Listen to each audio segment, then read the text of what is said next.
How's it going, everybody? For today's beer review, we're going to be taking a look at Victory Brewing Company's V12, a Belgian quad. So this is V12 by Victory Brewing Company, which is a Belgian quad, one of my absolute favorite beer styles, so I have high hopes for it. Just some reading here. It says, liquid luxury. In the form of a Belgian-inspired ale of 12% alcohol by volume, heady aromatic complexity to seduce your soul. Yeah, 12% alcohol by volume. That is massive. On the back, we have the longer description here. It says, so simple in its creation, so magnificent in its maturity, this wonderful ale begins with nature's most humble offerings, water, malted grains, and hops. Our soulful yeast breathes life and depth into each brew. The steady hand of time orchestrates this alchemy into the splendid ale before you. Cheers. And then it has even more. It says, V-Series, an ongoing experiment in pleasure. This is a bottle-conditioned ale, which means that a slow fermentation continues in each bottle. This will bring about subtle yet wonderful changes in its flavor over time. We recommend that you store this beer upright at 50 degrees in darkness. It should be enjoyed within 5 years of bottling date. Noted on the front label, please observe the following suggestions for its service. Okay, suggestion 1: have the ale chilled to below 45 degrees. I disagree with that. I don't know why you'd want to drink anything other than an IPA that cold. Have clean, wide mouth glasses ready. We'll keep things traditional and drink them out of the Chimay beer chalice. That's what I drink all the Belgian stuff out of. Point cork away from anyone when opening. Okay. Tilt bottle slowly into glass, making certain that pour is sufficiently vigorous to raise foamy head. Try to avoid pouring the last dregs, as the yeast sediment is not the most flavorable part of this brew, and savor the experience slowly as the ale warms. I see. So they want you to try it at all different temperatures. That's cool. Alright, so you saw what I'm drinking it out of. I'm going to go ahead and get the cork off of this beer. Oh, it's going to be ornery. Wow, this one's super ornery. Oh, man. Oh, don't want to break my damn glass. Oh, jeez. Oh, okay. That may have been the most ornery cork I've had to deal with yet on this show. Decent amount of carbonation smoke, still a lot in the neck. Straight out, the color pours. Very nice, kind of that orangish honey color. Not quite as dark as I would come to expect for a quad, but still quite good. Definitely has a low head potential, and I see why they want you to pour it hard. That was a decently vigorous pour, and it came up to about a half finger of basically off-white, like lightly tanned white color. Holding this one up into the light, it's very pretty. It kind of has this sort of like honey apple juice color, as you can see. It's not quite as dark as I see a lot of quads, but it looks very good nonetheless. As far as smell goes,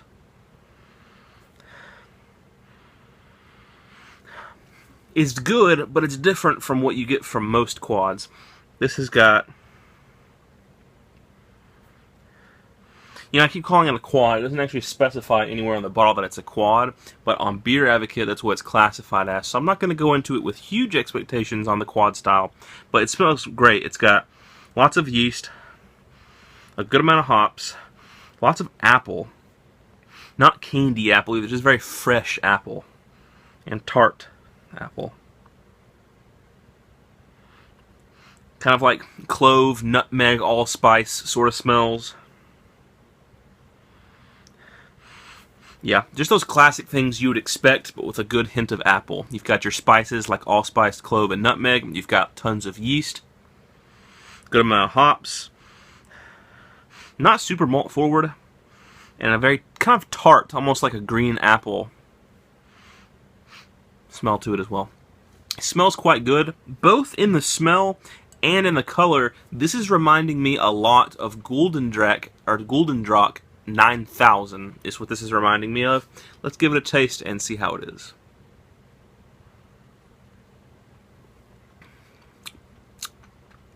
Oh yeah.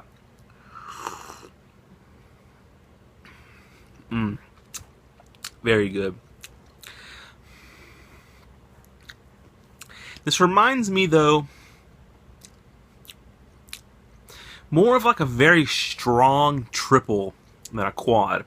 Usually, whenever I have quads, I expect more like black cherry wine-ish notes, more raisin notes. Raisin and black cherry wine are the two big things I get out of good quads.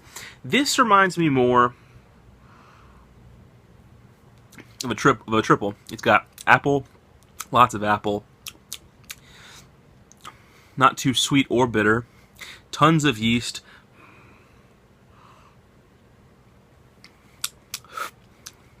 decently boozy, which is to be expected with the ABV being so high, but it's quite boozy. It's got that classic, very faint in this one, which I'm thankful for, but it's got that classic kind of bubblegummy taste to it that you get with the Belgian yeast.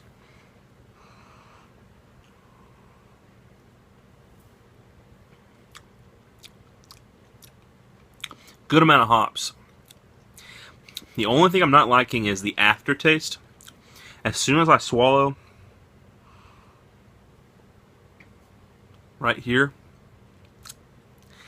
the alcohol hits hard, and it kind of has this very medicinal note that comes in with the alcohol, and it kind of almost has this little bit of an off-putting cough syrup sort of, you know, like that really heavy-duty cough syrup that's got the alcohol in it. That's kind of what I'm getting at the very end of the flavor development when I swallow. Very tasty, but I'm going to knock points off for that because that's, I don't know if I'm going to have 2 glasses of this or if I'm going to share it with somebody because of that. So, as far as scores go, in the style, me personally, I don't think this is just an amazing representation of the quad style. Like I said, I usually expect them to have more like brown sugar, raisin, black cherry wine sort of tastes in them. For me, this is closer to like a strong triple. So in the style, I would probably give it a decently high B, like an 88. As far as my own personal score goes, I'm going to give it a B-. I'm going to give it an 80 because I'm not digging the end of it. Usually, I wouldn't be super picky and be like, oh, well, it's good, but the development makes it bad in the end. But, like, the way this thing finishes is like cough syrup, which is strange to me. Yeah. So, that bit's a little bit weird. All in all, a decent quad. Would I buy it again? Probably not. Would I recommend it? No. If you're like a huge quad fan and you want to try them all, you know, give it a shot. But if you're wanting a good representation of a quad, or if it's your first time ever having a quad, don't start with this because it's not a great representation. It's a good beer, but not a good representation of the style that it is, well, that it's classified as. Once again, I mentioned that it does not say quad anywhere on the bottle, so I have to kind of give it fair dues for that. But with how high the alcohol is and everything, and the fact that that's what it's classified as, that's how I am going to judge it. So that has been my review of Victory Brewing Company's V12 Belgian Ale. Hope you guys enjoyed the beer review as always, and stay tuned for the next one.